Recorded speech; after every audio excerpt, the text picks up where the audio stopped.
इस पाठ में हम दृश्य अनुसंधान और आपके प्रोजेक्ट के लिए प्रेरणा कैसे प्राप्त करें, इस पर चर्चा करेंगे। दृश्य अनुसंधान हमारे काम का एक महत्वपूर्ण हिस्सा है, हमारे प्रोजेक्ट के लिए प्रेरणा खोजने के लिए।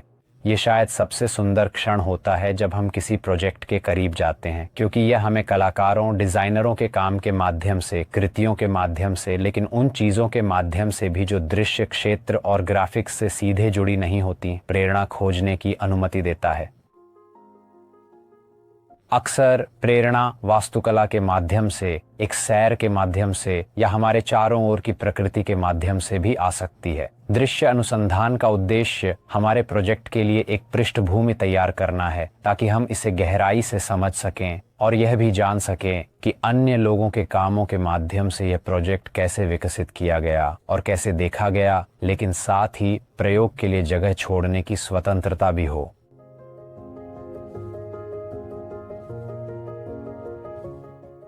दृश्य अनुसंधान केवल ऑनलाइन या गूगल पर चित्र खोजने तक सीमित नहीं होता है, बल्कि यह हर जगह से प्रेरणा खोजने का प्रयास होता है। ये अत्यंत महत्वपूर्ण है कि हम इंटरनेट पर खोज से बाहर निकलें, और अक्सर हमारे लिए स्टूडियो में यह प्रक्रिया किताबों के माध्यम से होती है। ये ज़रूरी है कि हम अपनी निजी पुस्तकालय बनाएं, जिसे समय के साथ उन चीज़ों से समृद्ध करें जो हमें पसंद हैं और प्रेरित करती हैं। उदाहरण के लिए, इस प्रोजेक्ट के लिए भी हमने पुस्तकों से दृश्य अनुसंधान किया है। अब मैं तुम्हें कुछ दिखाऊंगा।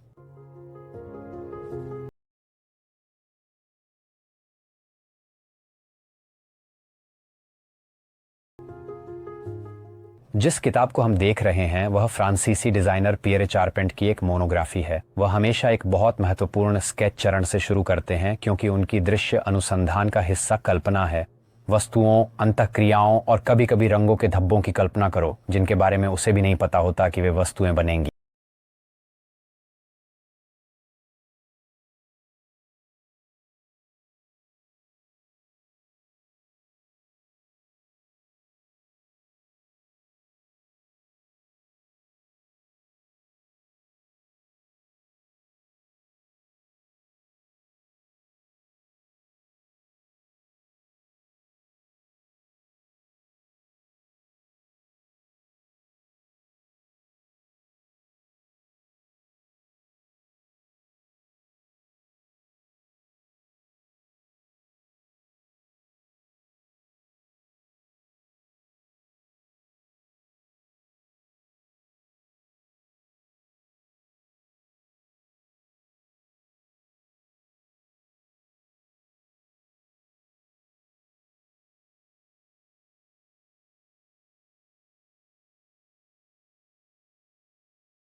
हमारे प्रोजेक्ट के लिए एक और अत्यधिक प्रेरणादायक पुस्तक मैक्स बिल की थी, जो एक प्रसिद्ध स्विस डिजाइनर थे और जिन्होंने वास्तुकला से लेकर पेंटिंग, ग्राफिक्स से लेकर औद्योगिक डिजाइन तक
ये कृतियां रंगों और आकारों के लिए अत्यधिक प्रेरणादायक रही हैं, और विशेष रूप से यह समझने के लिए कि हमारे कॉकटेल के सामग्री को कौन से मूवमेंट करने चाहिए।